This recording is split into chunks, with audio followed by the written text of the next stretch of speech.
Hey guys, do you believe in free will? How about choice, responsibility, right and wrong, good and evil?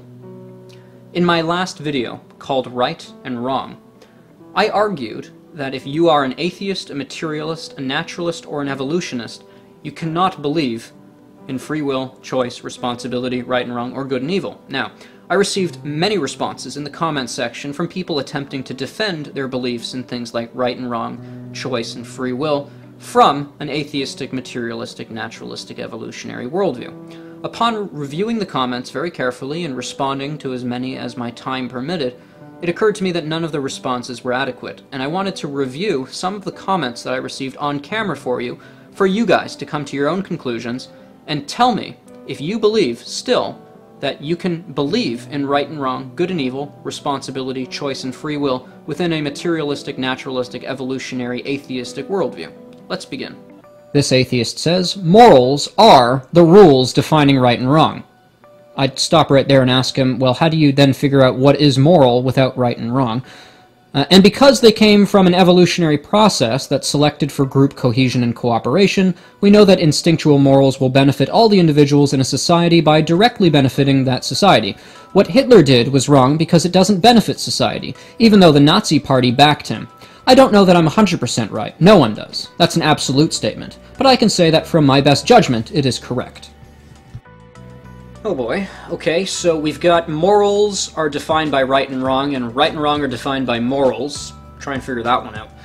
And then we've got this idea that morals are justified by how they benefit society. Now you've got to ask yourself, why is benefiting society moral or right? You know, nature doesn't really care if humanity gets wiped out. I mean, according to the evolutionist, nature wiped out the dinosaurs. I don't see why it would have any apprehension wiping us out in the same way. So, you know, how can you say that benefiting human society is right? Maybe wiping us out is, maybe that's better, you know? How do you know? Now you would say, well, according to humans, benefiting humans is good. Well, gee, right and wrong has to be external to humanity, or we're going to keep running in circles. Raymond Corrigan writes, let's say everyone in the world's morality said that killing Jews is right. Then according to everyone's morality, killing Jews is right. It is never inherently right or wrong. My morals would still say that killing Jews is wrong. I have evolved a feeling of disgust at certain immoral actions. This disgust benefited me because it benefited others and made them trust me. So according to me, what he did is immoral.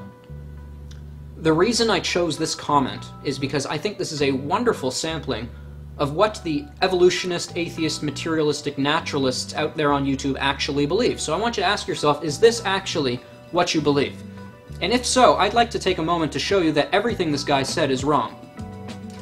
He starts off by saying that if everyone believed it was right to kill the Jews, it would then be right to kill the Jews. That just begs the question, is man the ultimate standard of morality? Does majority opinion dictate right from wrong? Or is there an objective morality? What if God says, thou shalt not murder? Then it doesn't matter if Hitler thinks it's okay to kill the Jews. Hitler is wrong, and God will judge him. It doesn't matter if two or more people or societies have differing views of morality. So long as there is an objective standard, it doesn't matter what our opinions of morality are. And simply stating a relativistic view of morality does not itself demonstrate that morality is not objective. And so many of the comments that I've been receiving have been like this. Well, some people believe it's right to abort, and some people don't. Therefore, there is no objective standard on it. It's neither right or wrong to abort. Well, gee, really? What if God says it's wrong? Then it doesn't matter if you say it's right. It doesn't matter if you believe it's right.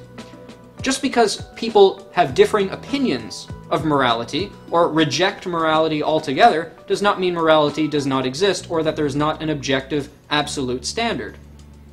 The next point I'd like to point out is that given a morally relativistic standard, which is what this guy is showing us, he flat out says that it's not inherently right or wrong to do anything. In English, that means right and wrong don't exist, because nothing is inherently right or wrong. He then goes on and contradicts himself by saying that according to his view of morality, it is wrong to kill the Jews. Well, you can't have the cake and eat it too. You can't say on one hand that right and wrong don't exist, that there is nothing inherently right or wrong, and then say, oh, but it is wrong, according to me, to kill the Jews. Well, you just said that there is nothing that's inherently right or wrong. You see, the Bible says that we are so deeply and intrinsically designed to know right and wrong that even if we come up with a absurd, relativistic, evolutionary worldview that flat out denies right and wrong, there's still going to be this lingering connection that makes us believe in right and wrong. It's just that deeply part of us and that obvious that you can't get away from it. So if you are a materialist, a naturalist, an atheist, an evolutionist, and you believe that nothing is intrinsically right or wrong, you can never again say that you have morality. You can't say that, well, I know that right and wrong don't exist, but I think that's wrong. What on earth are you doing? That doesn't even begin to make sense. As soon as you reject God as an absolute standard, you're going to look elsewhere for standards. But if you look to humanity for a standard, and you see humanity with all kinds of different standards, and some people think this is right, and some people think that's wrong, you got anarchy on your hands. You don't have a standard at all. So of course you're going to come up with this evolutionary nonsense, the religion of atheism, and your own Genesis story that states man evolved all this. You have to come up with an explanation of somehow, and that is believed by blind faith. That is why Christians believe atheism is a religion. You have your own Genesis story, you believe it completely by blind faith, there is no testable, repeatable, observable evidence or method that you can do to demonstrate that your beliefs concerning morality came about over millions of years of evolution. You just believe that because you've already rejected the absolute moral lawgiver and the absolute moral standard. This atheist writes, "You know, Sean, laws were not invented by the Bible. People have been writing and enforcing laws long before the Bible was ever written. You are not allowed to kill someone for no reason because we said so. We, the people, decided that was wrong. It doesn't have to be preordained decision of what is right and what is wrong. People can decide for themselves what others can and cannot do. If you don't obey them, you are punished accordingly." And when did I ever say that we get our laws from the Bible? There is a law back in my old school that we're not allowed to chew gum. I'm pretty sure that they didn't get that from the Bible. Of course, men make laws. The question is, where did men get the idea of right and wrong? Now, did I ever say they got that from the Bible? No, I didn't. You see, if men didn't already know right from wrong, then when they opened a Bible and the Bible said this is wrong, we would say, what does wrong mean?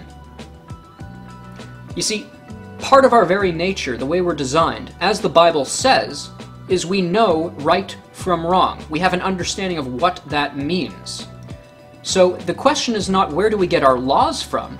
The question is where do we get this idea of right and wrong from?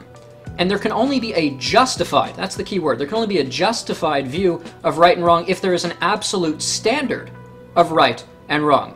As we've already demonstrated, within an atheistic, naturalistic, materialistic, evolutionary worldview, nothing is inherently right or wrong. So we can't have a foundation for a belief that anything is right or wrong. Biblically, we have a very good explanation that the God who made us gave us an intrinsic understanding of right and wrong because God requires certain behavior from us in accordance with what he deems right, and he tells us to abstain from what he deems wrong. And if we didn't have an understanding of what right and wrong meant, we wouldn't be able to even understand what the Bible says concerning it. And the reason God gave us the Bible is there are certain things that we may or may not be aware of that are right and wrong. You see, there's a difference between right and wrong, meaning rightness and wrongness, and the particulars of what is right and what is wrong, conduct. And that needs to be very firmly understood. This atheist says, "Yeah, I don't even know if I'm going to bother watching the video itself because the description is silly. Of course, there's no absolute right or wrong. When an atheist says something is right or wrong, we mean it in relation to our own personal morality. There is no absolute morality, because if there were, people wouldn't disagree on it so often." Of all the objections we've looked at so far, this one has to be the most thoughtless. It's like saying there is no absolute truth because so many people disagree. Well, there goes evolution. I mean, gee, so many people disagree with it that therefore it must not be true, if you want to use that logic. Now, if you want to be logical, no. People who disagree with objective morality, if objective morality exists, are wrong. That's all it means. I mean, the first instance in the Bible of sin was when Adam and Eve decided to go against God's objective morality.